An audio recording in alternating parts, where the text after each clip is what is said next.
Bienvenidos y bienvenidas a La Chica del Paddock.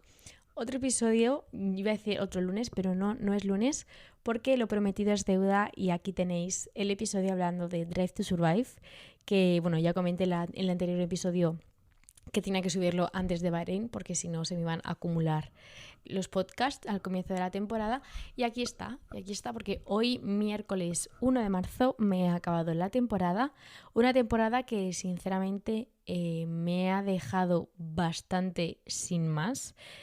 Para todos aquellos que escuchasteis el episodio en el que hablábamos de la temporada anterior, que por qué no la terminé, he de confesar que he terminado temporadas no de Netflix, sino de otras series por menos.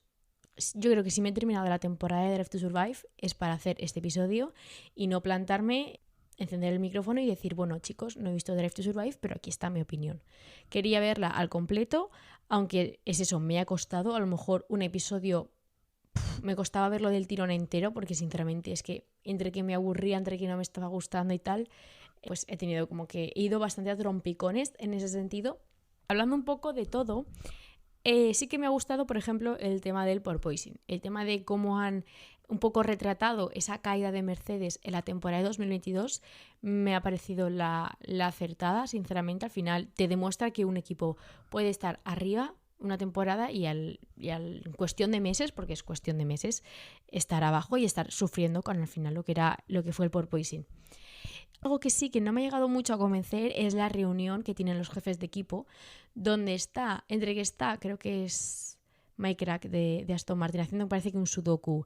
Está Günther Steiner de Haas y Mattia Binotto de Ferrari riéndose y están Toto Wolff y Christian Horner gritándose. Lo vi un poco paripé, en el sentido de que al final era una reunión de la propia FIA, ¿vale? Era algo, por así decirlo, privado. Y de repente vi una guerra, una discusión como muy falsa, ¿no? Que de repente Christian Horner le estuviera diciendo, pues cambia el coche, y Toto diciendo, pues pregúntale a tus pilotos, no sé. Y luego todo el tema un poco cómo actuaron los jefes de equipo después, o sea, cómo se ve, ¿no? Que actuaron los jefes de equipo después en Netflix, me parece bastante falso en ese sentido. Y muy poco realista, sobre todo por el hecho de que no creo realmente que Stefano Domenicali dejase entrar a Netflix en ese tipo de reuniones, porque, por ejemplo, en otras reuniones no le ha dejado entrar. Se veía perfectamente como la cámara se quedaba detrás, delante de la puerta y ponía, no sé si era FIA comité o algo así. O sea, no veía muy bien por qué en esa reunión sí y por qué el resto no.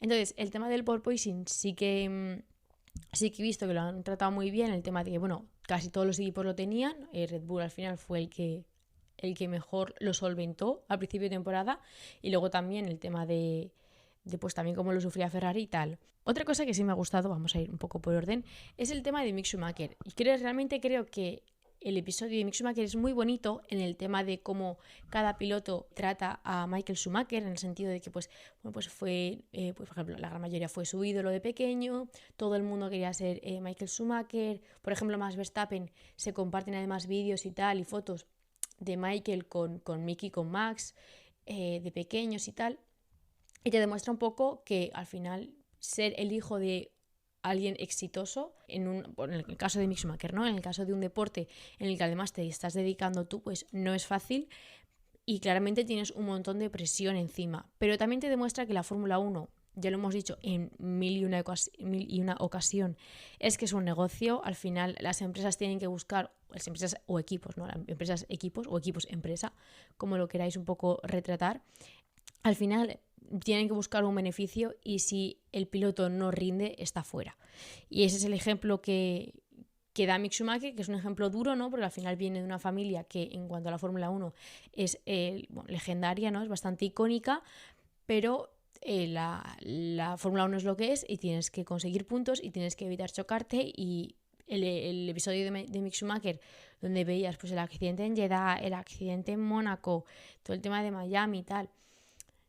Luego cuando consigue sus primeros puntos, creo que es en Silverstone, pasa bastante desapercibido, pero te demuestra que la realidad es la que es. Y también hilándolo un poco con Daniel Ricciardo, o sea, el tema de Daniel Ricciardo, como fan del australiano, tampoco es que me haya súper encantado, porque al final estás viendo lo que ningún fan quiere ver sobre su piloto, ¿no? Que es cómo lo pasa mal, cómo no se adapta con el coche. Pero cómo Zac Brown ha tratado el tema me parece bastante cruel, en el sentido de que durante todo el episodio, literalmente, pues, a ver, retrata lo que es, ¿no? Daniel Ricciardo no ha estado a la altura en 2022 y por eso está fuera de McLaren, de la Fórmula 1 no, porque se queda con Red Bull como tercer piloto, pero si no corre la temporada que viene es por su rendimiento tanto en 2022 como en 2021. Eso es lo que es. Pero sí que la forma en la que lo trata Zac Brown me da bastante como...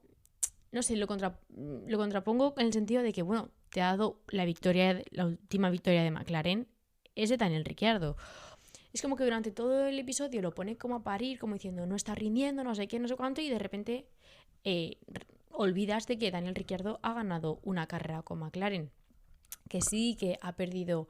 El año pasado perdieron el tercer puesto con Ferrari. Bueno, el año pasado no, el anterior, en 2021. En 2022 perdieron contra Alpine, cuando Alpine tenía 1001 problemas de fiabilidad. Pero sí que me duele un poco en ese sentido. Y yo al principio no quería verlo. O sea, yo a todos mis amigos le decía, yo no quiero ver el episodio, lo voy a saltar y tal. Pero al final dije, bueno, es que si al final tengo que hablar de la serie, tengo que hablar de la serie entera, que es... pues al final el motivo por el que me he visto todos los episodios y no lo he abandonado en el primero.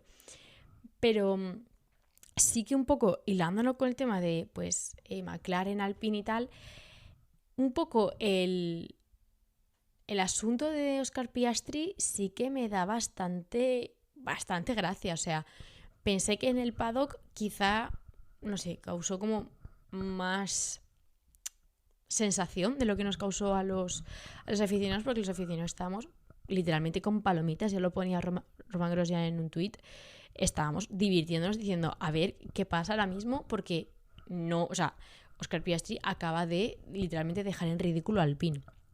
Entonces hace como mucha gracia el tema que al principio del episodio estén en Francia presentando el coche y Otmar Szafnauer, que creo que se dice así, no, creo que nunca lo digo bien, como que dice, tal, tenemos una joven promesa que es Oscar, hemos invertido un montón de dinero en él, tal, no sé cuánto, y es gracioso como luego McLaren de repente dice, sí, pues toma.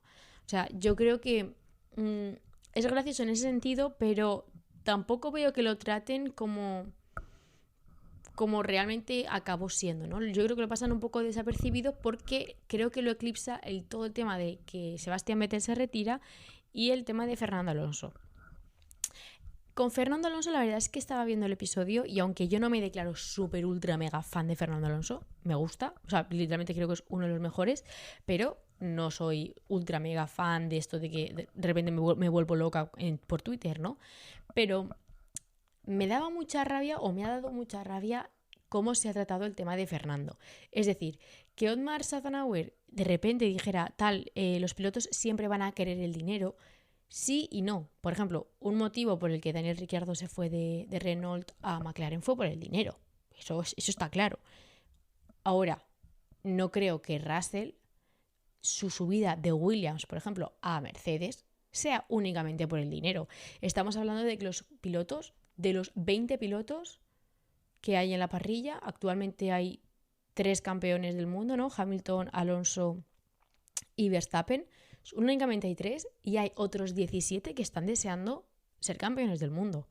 Entonces, yo creo que hay que entender que al final Fernando Alonso, si se va de Alpine, es por temas de fiabilidad con el motor, por temas de comunicación interna entre los propios ingenieros, entre Otmar Szafnauer y entre Ocon. La mala relación, porque aunque la pintara de súper buena relación, ya lo vimos el año pasado y desde Arabia Saudí, yo creo, ya se mostró que había tensión entre el francés y el asturiano. O sea, no puede ser que estás... Por ejemplo, no me acuerdo en qué gran premio era, creo que es Hungría, pero todo el tema de que dejasen a Ocon y a Fernando luchar entre ellos mientras Daniel Ricciardo se acercaba y se acercaba y se acercaba, y es que me acuerdo verlo en la tele y decir, nadie se está dando cuenta de que están perdiendo tiempo. O sea, yo soy el jefe de equipo en ese momento y digo, por favor, podéis parar de vuestras peleas internas. Y, o sea, en ese momento se estaban luchando la 4ª plaza con McLaren. O sea, yo soy Otmar Szafnauer, les pincho la radio y digo, por favor, parad, que nos está... O sea, Daniel Ricciardo, que es el que menor rendimiento tenía de los McLaren, se os está acercando. Entonces, todo al final son un conjunto de factores que un poco avivan a que, debido a la retirada de Sebastián Vettel, Fernando Alonso se vaya. Ya no solo por una cuestión económica, de hecho, creo que va a cobrar menos que en Aston Martin. Es una cuestión de que si Fernando Alonso volvió a la Fórmula 1 y lo dejó muy claro, es para ganar. Me pareció más que nada insultante, y lo voy a decir así, me pareció insultante el tema de que Otmar Szafnauer dijera que, claro, que Fernando Alonso se va por el dinero. Pues muy probablemente, claramente Aston Martin tiene muchísimo más dinero o sea, le va a pagar muchísimo más que Alpine.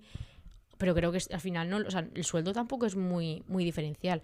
Pero hay que dejar claro que si Fernando Alonso se va de Alpine, no es por dinero. Es porque en Alpine tiene un coche con el que a lo mejor clasificaba cuarto no, a lo mejor clasificaba quinto, sexto, y ya en la carrera, fiabilidad. Una pieza de 2 euros, que creo que fue en Bahrein o en las primeras carreras. O sea, toque con tal equipo. O sea, al final fueron una multitud de factores que no involucra el tema económico. Y es que lo estaba viendo y conforme empezaba el episodio y el jefe del equipo de Alpine empezaba a decir, todo el mundo quiere un montón, o sea, los pilotos al final se mueven por dinero, tal, que sí, que no niego que al final es un factor que te lleva a irte de un sitio a otro. Pero también hay relación un poco en cuanto a tu rendimiento.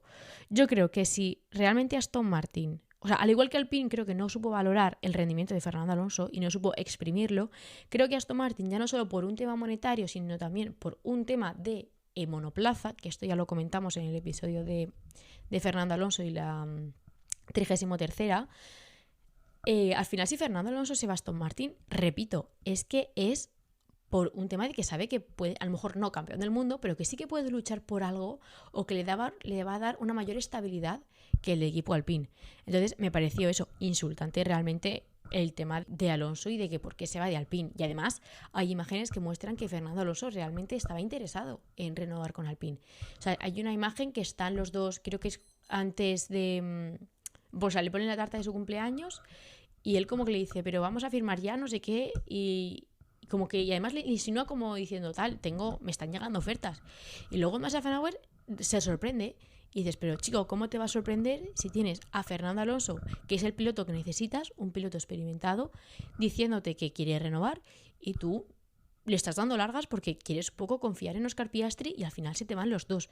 Entonces, me enrolla un poco, pero para que quede un poco claro que me da rabia que el tema de Alonso, o cómo Otmar Szafnauer ha tratado el tema de la salida de Alonso a Aston Martin, quede en el sentido de, sí, es que lo hace por dinero. Sí, además, repito, es que creo que va a cobrar menos en Aston Martin. Literalmente siento que le han dado más emoción a la victoria de George Russell en Mercedes que la de Carlos Sainz en Ferrari. Claramente, los dos pilotos han conseguido su primera victoria en Fórmula 1 este año, pero dando, o sea, la importancia que tuvo la victoria de Carlos Sainz en Ferrari y los puntos, y, tío, que ganó en Silverstone, en plan, que aún estábamos... O sea, claramente el campeonato ya estaba inclinado no sé cómo decirlo, facilitado para Red Bull, ¿no? Inclinado, sí. Me estáis entendiendo. Ya estaba un poco tirando para Red Bull, pero aún así yo creo que la victoria de Carlos Sainz me pareció, pues eso, que la trataban como si fuera una victoria más y que de repente para el tema de la victoria de George Russell, pues le ponen un poquito más de énfasis y pasa yo creo que un poco desapercibida y al final... A ver, que sí, que Max Verstappen ha ganado ya no sé cuántos, 17 carreras esta temporada, no menos, pero una barbaridad, o sea, no sé, 14, 15, y parece que muchas veces le pongan como más entusiasmo con la música, al final ya no solo es la radio, o sea, no me quiero centrar en, no, es que la radio de Carlos Sainz, no, es que ya es el tema de música, el tema de cómo luego lo ponen con los vídeos, con las fotos y tal, creo que un poco lo tratan... como un poco desapercibido hasta que luego ya llega al podio. Me refiero al tema de que cruza la línea de meta. Entonces sí que es verdad que fue un poco desilusionante en ese sentido, pero también me alegré por la victoria de cómo narran la victoria de George Russell, porque la verdad es que la vi 100% merecida. Me faltan 2 cosas. Vale, Yuki Tsunoda. Claramente Yo la temporada pasada me reí un montón con Yuki Tsunoda diciendo que no quería hacer ejercicio. Literalmente yo creo que representa a muchísimo de los fans. El pobre Yuki Tsunoda que está ahí en su casa, que quiere estar en el sofá, creo que se mudó desde Inglaterra a Italia, al norte de Italia, porque tenía que hacer ejercicio y como que Helmut Marko dijo, tal, este chaval tiene que madurar. Una de las cosas que tiene que hacer es irse directamente al lado de la fábrica de Alfa Tauri. Y incluso en esta segunda temporada de Yuki Tsunoda se ve como el pobre japonés ya no quiere ni seguir entrenando y tiene como los mismos problemas. Sí que he visto como una versión de Yuki Tsunoda quizá más cómodo en sentido con las cámaras, y también yo creo que ha facilitado su compañía con Pierre Gasly, pero sí que creo que se ha demostrado que Yuki Tsunoda todavía no tiene esa madurez para estar en un Fórmula 1. No digo que no tenga talento, yo creo que le falta un poco acomodarse a lo que es el sistema de Fórmula 1, las exigencias de este deporte, pero sí que considero que puede hacer mucho más de lo que está haciendo ahora y cómo se ha un poco transmitido, ¿no?, en el documental, con todo el tema de las radios, todo el tema de esa pues agresividad, y que al final pues estás en un equipo de media baja tabla, sobre todo el año pasado, y los puntos son importantes. Entonces sí que creo que, me ha gustado, bueno, no me ha gustado, pero algo que sí que me ha llamado la atención es que el documental demuestra que Yuki Tsunoda todavía no es lo suficientemente maduro para competir en la Fórmula 1. Que repito, que no es que no sea apto. Yo creo que el japonés tiene mucho que demostrar, pero que todavía le falta esa madurez. Y llegamos a uno de los puntos que más rabia me ha dado, y esto de confesarlo, que es el tema de Red Bull. Todo el tema de Red Bull, no solo por la dominancia, que yo creo que eso ha quedado más que claro en el documental, como han dominado de punta a punta el calendario, aunque al principio no fuera así y hubiera más... quizá más igualdad entre los Ferrari y los Red Bull. Se ha demostrado que Red Bull desde la segunda, tercera carrera ya estaba dominando, aunque no fuera el mundial, pero ya estaba dominando el asfalto. Pero sí que me ha dado rabia el tema del límite presupuestario, el cómo Christian Horner ve como, o sea, se le ve como muy a la defensiva, muy diciendo que no lo hemos hecho, y va uno por uno, porque va uno por uno. Va Toto, va Binotto, va a Zak Brown, y va uno por uno de cada equipo a decir, has sido tú, me has inculpado tú, los rumores los has dicho tú. Entonces es como, me pareció una actitud bastante quizás infantil. Christian Horner tampoco nunca ha sido de mi agrado, porque le he visto siempre como un poco chulo, por decirlo de algún modo, pero sí que como que, no sé, se les ha caído un poco la máscara, en el sentido de decir, ha ido como súper a la defensiva y luego se ha demostrado que han superado el límite presupuestario.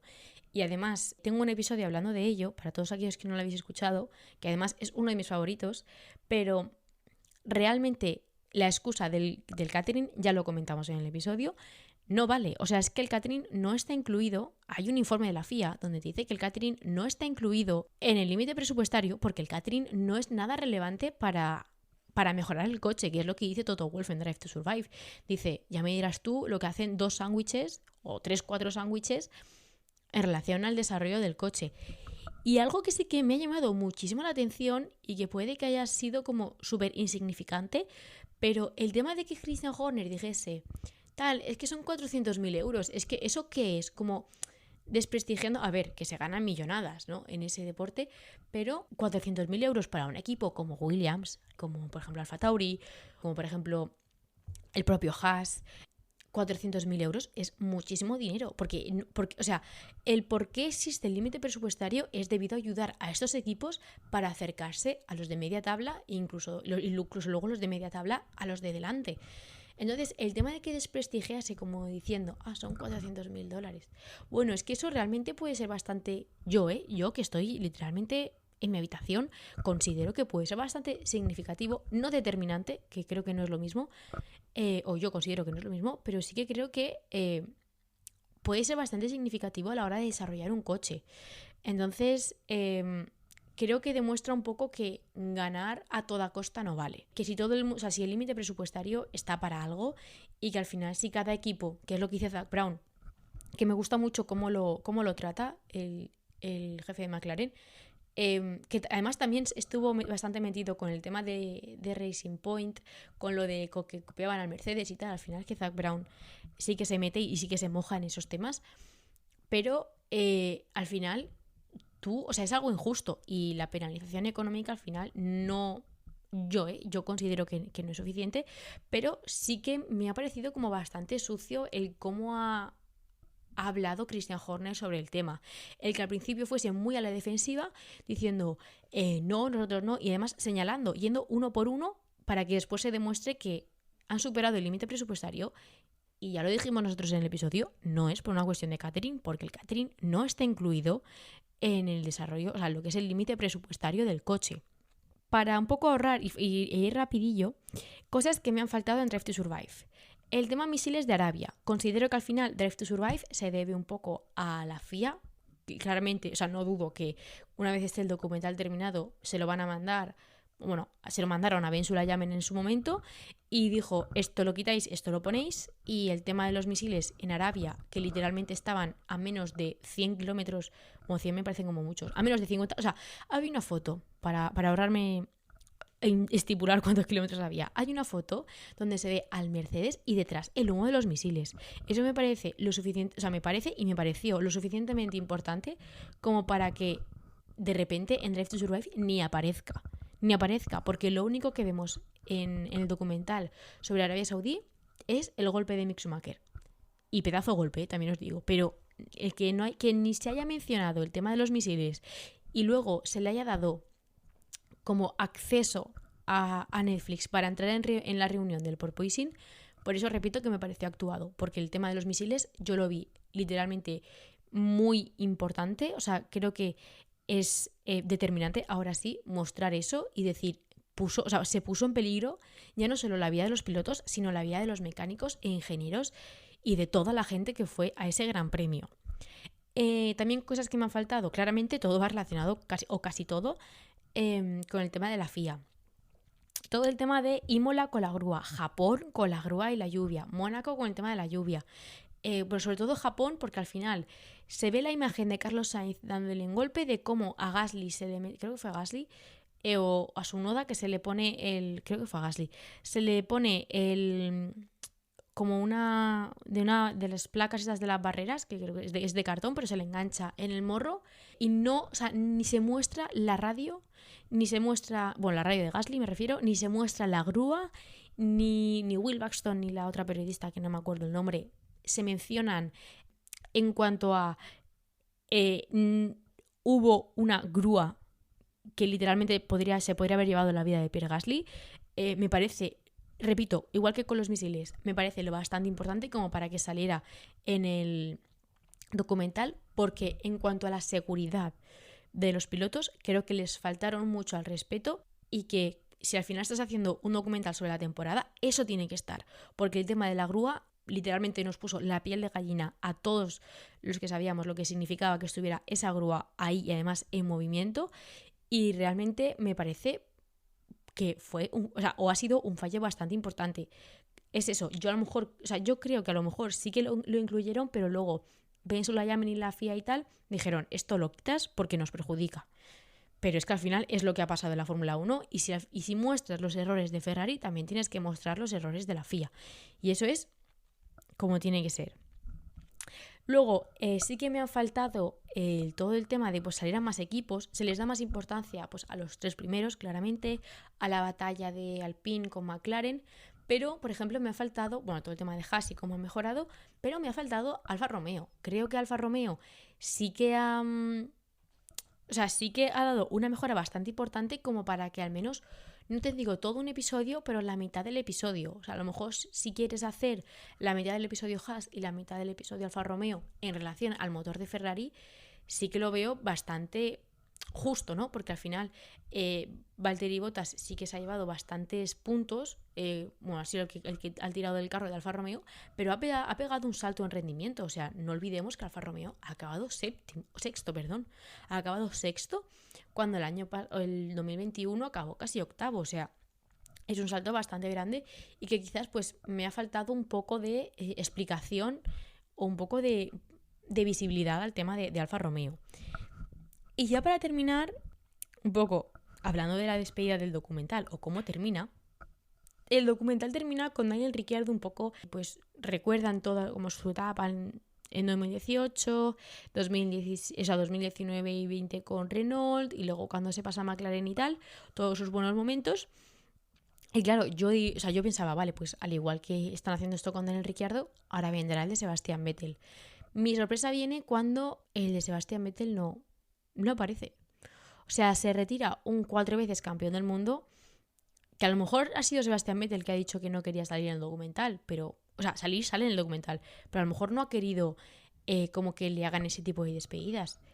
Pero, sinceramente, se me retira. O sea, yo soy la directora, quien lleva el proyecto de Drive to Survive, se retira Sebastian Vettel y vamos, le hago un episodio entero, pero un episodio entero, desde su llegada a la Fórmula 1 hasta su final. O sea, es que estamos en la carrera de Abu Dhabi y ni se muestra a Sebastian Vettel, ni siquiera cuando Fernando Alonso va a saludar a Vettel y a decirle, tranquilo, que como que te protejo, ¿no? O sea, que como tengo tu... Creo que le dice, I have your back, en plan, como diciéndole que voy a estar pendiente a ti para que tú puedas terminar la carrera, ¿no? Entonces, sí que me faltó eso, es decir, tío, se te está retirando un 4 veces campeón del mundo y claramente Ricciardo ha ganado sus carreras, ha dejado huella a la Fórmula 1 dentro del asfalto y fuera del asfalto, pero sí que me ha faltado una despedida de Sebastian Vettel por todo lo que ha representado a la Fórmula 1 y todo lo que ha conseguido. Entonces, eso ha sido un poco mis opiniones del documental.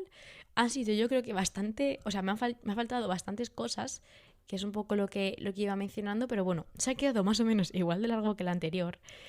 Pero es que al final yo creo que Drive to Survive siempre da que hablar. El año pasado ya lo hizo y este año pues no iba a ser menos. Yo creo que a muchos nos han faltado muchas cosas. Y pues hasta aquí, nos vemos en el siguiente episodio, que ahora sí que sí, el próximo lunes, que además va a ser el resumen del Gran Premio de Bahrein al comienzo de la temporada 2023 y a ver con quién empezamos el podcast que viene.